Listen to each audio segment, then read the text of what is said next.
Good afternoon, Mr. Chairman and your honors. Thank you for your invitation for me to, quote, share your knowledge and experience with social media with the end in view of promoting accountability, authenticity, and digital well-being.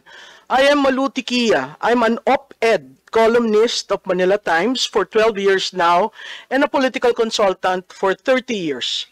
I spent my young productive years in the Senate in 1987 to 1989 and in the House of Representatives from 1992 to 1999. I am appearing before you today to honor that institutional tradition. How do I use social media channels?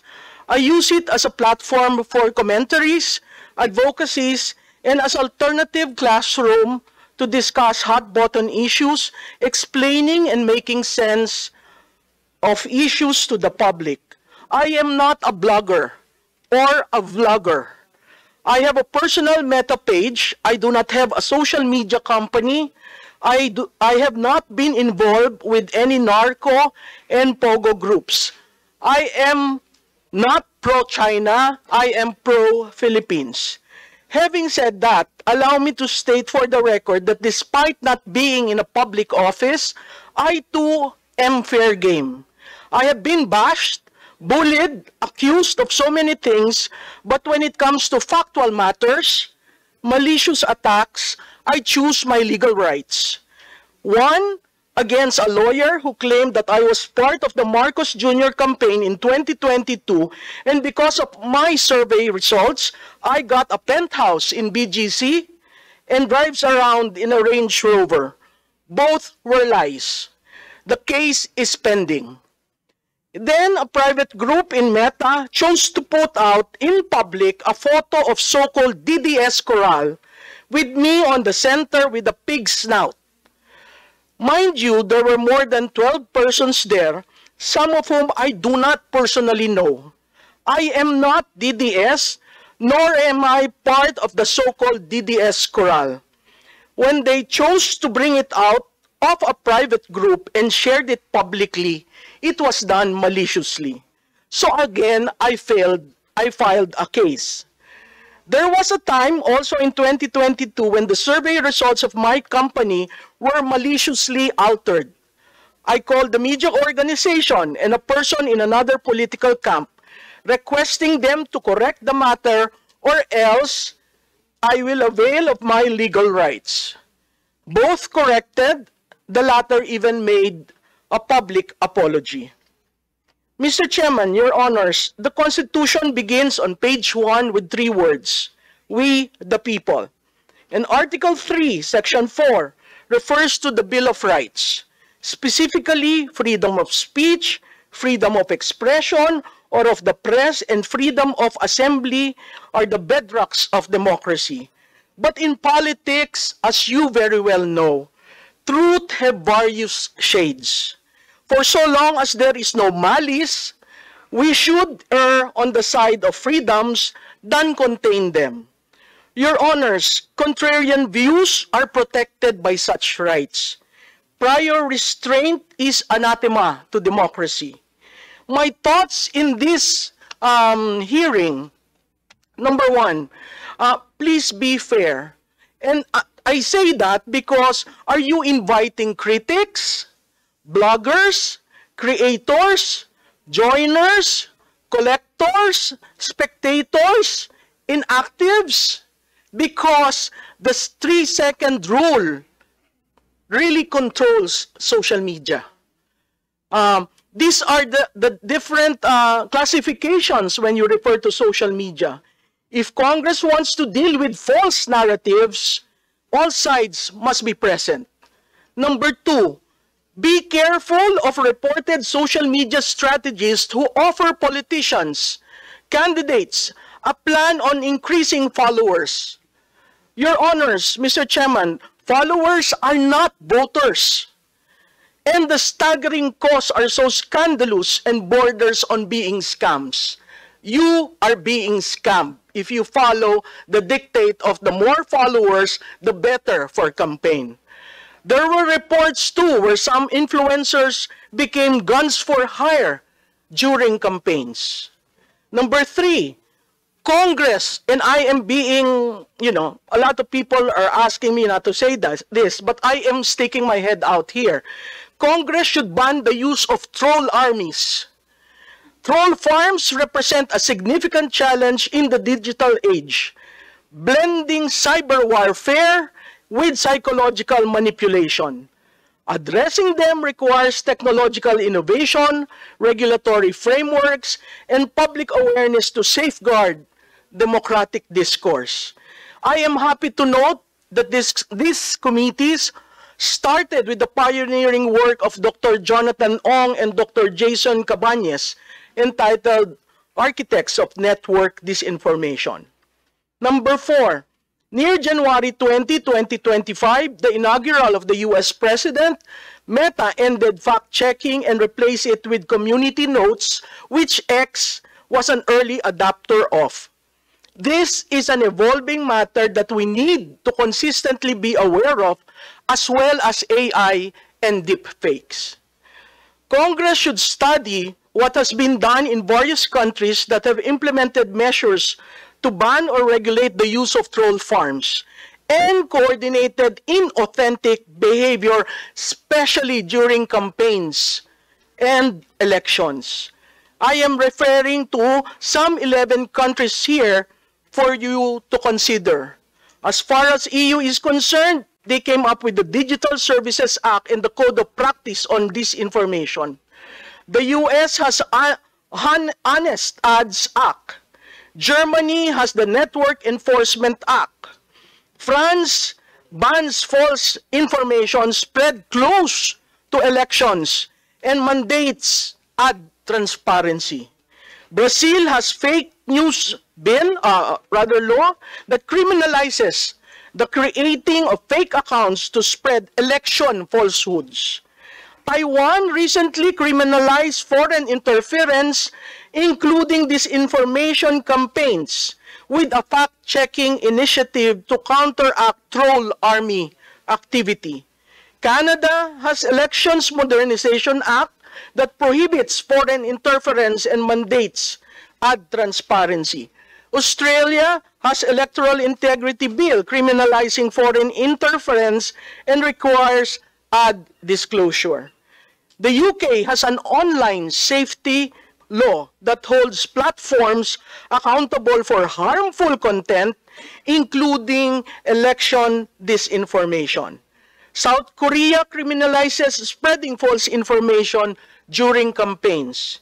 And Singapore, which was mentioned a while ago, allows government correction and removal of falsehoods. The 3-second rule is the controlling law in social media.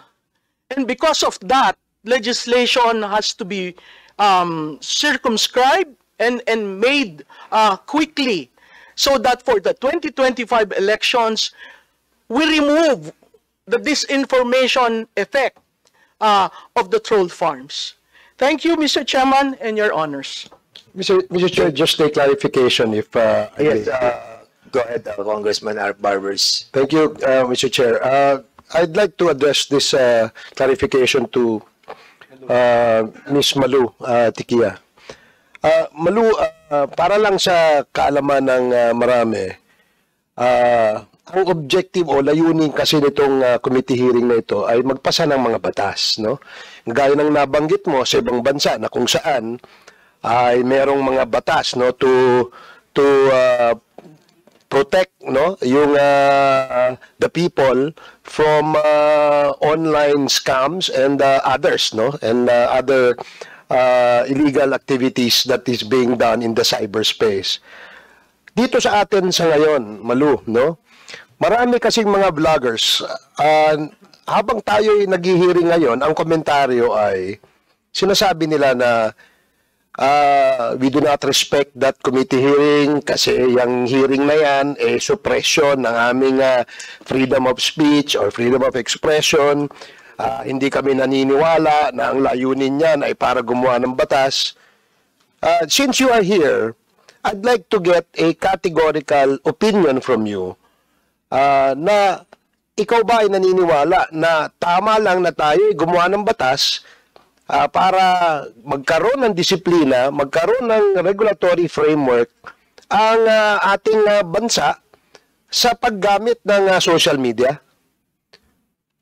Sir, to directly respond to Congressman Barbers, yes. Okay. For the simple reason that the decency of the space has been crossed so much. So yes. There are statements that are being issued that are slanderous or libelous, correct? And you agree with me, no? Yes, sir. Okay, so marami kasing ganyan eh. Maaring hindi nila aaminin o hindi sila informed, no, kung ano na yung kanilang limitasyon sa paggamit ng social media. Kasi yun na nga ang sinabi ko kanina, no, when you open your social media account, sometimes makikita mo may nagmumura. Di ba? May nagmumura. May name calling. They resort to name calling. They call politicians, they call people by other names. Na insulto nga eh, minsan eh, di ba? Meron naman dyan na nananawagan ng kaguluhan sa bansa. And these are the things that we want to check. Yan po, kaya yung mga nanonood doon ng mga vloggers na walang ginawa, kundi magmura, they've crossed the line of decency eh. Doon papunta sa criminal act of being libelous or slanderous. So, yun ang gusto nating linawin. And I'm glad that Professor Maluti-Kia is here to agree with this committee's objective in coming up with this legislation, remedial laws or legislation that can be used by the country, and of course, people will benefit.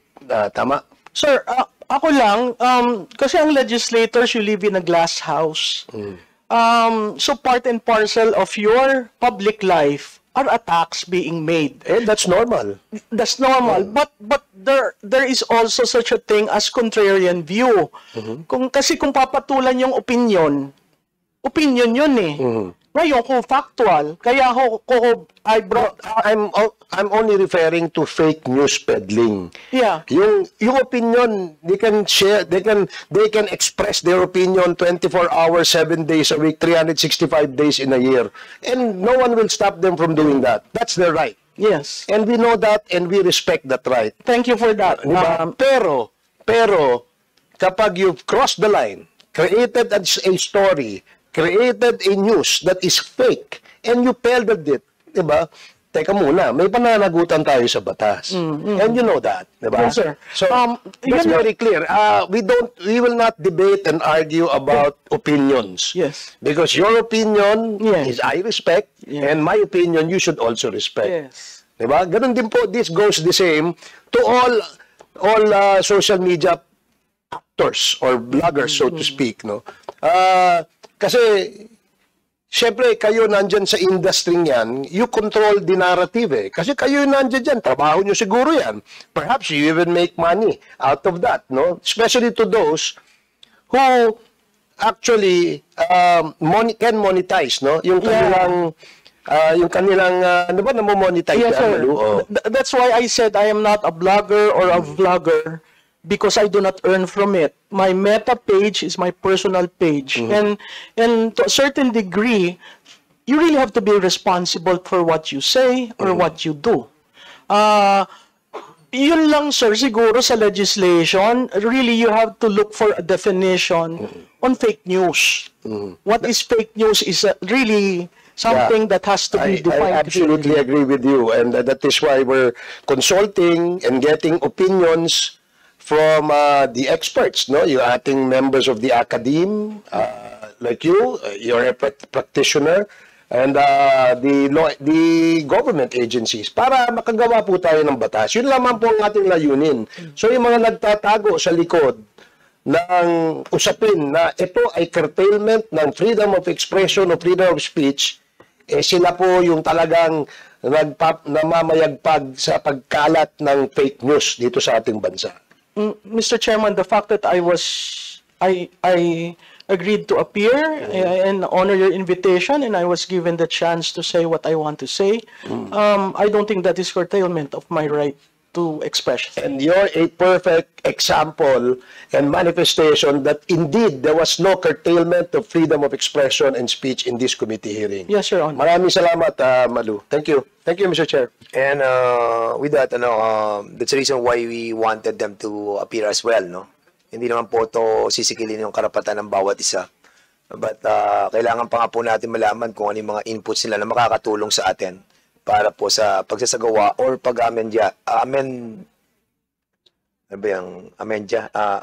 amendments. Hindi sa Tagalog, ano ba yung amendments? Amyenda.